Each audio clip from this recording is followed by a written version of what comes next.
지난 영상들을 통해 지방 연소 극대화를 위해 먼저 꼭 알아야 하는 지방 축적 호르몬과 지방 연소 호르몬들, 그리고 각각의 대표적인 촉발 요인들에 대해 간략히 알아보았습니다. 하지만 호르몬이 우리 몸에서 어떻게 작용하는지에 대해 생각보다 많은 분들이 잘 모르고 계신다는 사실을 알게 되어 오늘은 간단히 호르몬이란 무엇인지, 그리고 특히 호르몬이 우리 몸 안에서 제 기능을 수행하기 위한 과정인 호르몬 커뮤니케이션에 대해 최대한 쉽게 설명해 드려보고자 본 영상을 준비하였습니다. 호르몬 커뮤니케이션에 대해 아는 것은 지금까지의 영상들 뿐 아니라 앞으로 설명드릴 영상들을 보다 명확히 이해하는 데 있어서 중요하며, 제가 올려드린 영상들 뿐 아니라 앞으로 여러분들이 접하게 될 수많은 영상들, 즉 운동, 영양, 그리고 건강 관련 여러 영상들을 시청하시는 데 있어서 이해도를 높여주고 해당 영상들이 전달하는 정보가 참된 것인지 혹은 거짓된 것인지를 분별하는 데 있어서 중요한 개념을 하나 장착한다는 점에서 그 의미가 있습니다. 따라서 본 영상을 끝까지 시청하실 것을 추천드립니다. 지금부터 오늘의 본론으로 들어가겠습니다. 호르몬은 우리 몸 안의 선 또는 샘이라고 불리는 여러 장소에서 분비되는 화학적 메시지입니다. 오늘 영상에서는 선과 샘 중에서 선이라고 통일하여 지칭하도록 하겠습니다. 이렇게 우리 몸속 여러 선들에서 생성된 호르몬들은 혈액을 타고 특정 지역으로 이동해 각각의 역할들을 수행합니다. 예를 들어 운동을 하게 되면 예전 영상에서 말씀드린 지방 연소 호르몬들을 분비하며 운동 후 약 48시간까지 그 높아진 수준이 지속되어 이를 통해 우리 몸속 지방을 연소시킵니다. 우리 몸속에서 분비되는 호르몬들은 600가지가 넘으며 각각 자신만의 특별한 기능을 수행함을 통해 지방 연소, 식욕, 수면, 체모 및 손톱 성장, 체액 수준 조절, 관절 회복 등에 관여합니다.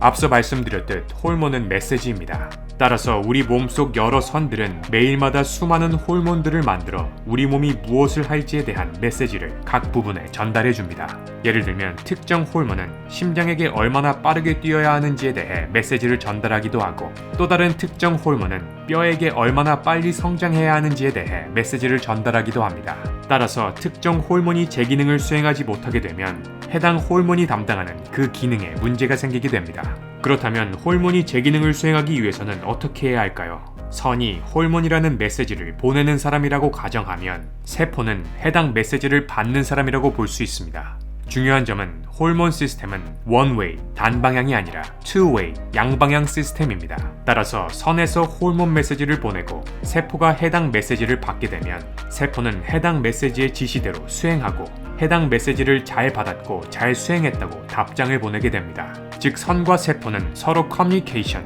즉 의사소통을 하게 됩니다. 하지만 우리가 귀마개를 하게 되면 누군가의 말, 즉 메시지를 잘 들을 수 없게 되는 것처럼 각 세포에는 메시지를 듣기 위한 귀, 즉 호르몬을 받아들이기 위한 수용체가 존재합니다. 따라서 수용체가 귀마개를 한 것처럼 막혀버리면 해당 세포는 호르몬이 전달하는 메시지를 듣지 못하게 되어 수행해야 할 기능을 제대로 수행할 수 없게 됩니다. 또한 수용체의 귀가 막혀버리면 집요한 우리의 선은 제가 왜 못 알아듣지? 하고 더 많은 호르몬을 분비하여 더 많이, 더 큰 소리로 메시지를 전달합니다. 하지만 귀를 막아버린 세포 수용체는 이러한 메시지를 소음으로 간주하고 왜 이리 말이 많아? 혹은 왜 이리 시끄러? 하며 더 무시해버리게 되는 악순환이 발생하게 됩니다. 이를 지방연소 호르몬을 예로 들어 다시 설명하면 선이 세포에게 지방을 태우라고 메시지를 아무리 전달해도 지방세포의 수용체가 귀를 닫아버리면 지방연소는 일어날 수 없는 안타까운 상황이 연출된다는 것입니다. 따라서 우리 몸속에서 선과 세포 간의 호르몬 의사소통에 문제가 생기면 우리 몸은 비정상적인 변화를 일으키게 되는데, 앞서 말씀드린 비만 연소 호르몬들, 즉 지방을 연소하라고 명령하는 메시지들이 세포에게 잘 전달되지 않을 경우 우리 몸은 지방을 연소하지 못하므로 결국 비만이 되는 것입니다. 또한 중요한 사항은 활성화된 해당 지방 연소 호르몬들은 간 기능에 이상이 생길 경우에도 호르몬 커뮤니케이션에 문제가 생겨 해당 호르몬들이 제 기능을 수행하지 못하게 되므로 살이 찔 수 있다는 점입니다. 따라서 아무리 밥을 굶어도 혹은 아무리 열심히 운동을 해도 살이 빠지지 않고 심지어 오히려 살이 찔 수도 있는 이유는 해당 세 가지 호르몬 커뮤니케이션의 문제들, 즉 지방연소 호르몬들이 충분히 활성화되지 않았거나 지방연소 호르몬들이 충분히 분비되었다고 하더라도 그 메시지를 듣는 귀인 수용체가 막혔거나 혹은 간 기능에 이상이 있기 때문인 것으로 정리할 수 있습니다. 따라서 지방 제거를 극대화하기 위해서는 해당 세 가지 호르몬 커뮤니케이션 문제들을 모두 해결해야 합니다. 그렇다면 이렇게 세 가지 호르몬 커뮤니케이션 문제를 야기하는 그 주범들은 무엇일까요? 이에 대해서는 다음 영상에서 자세히 설명드리도록 하겠습니다. 오늘은 호르몬 커뮤니케이션과 효과적인 지방 제거를 방해하는 3가지 호르몬 커뮤니케이션 문제들에 대해 알아보았습니다.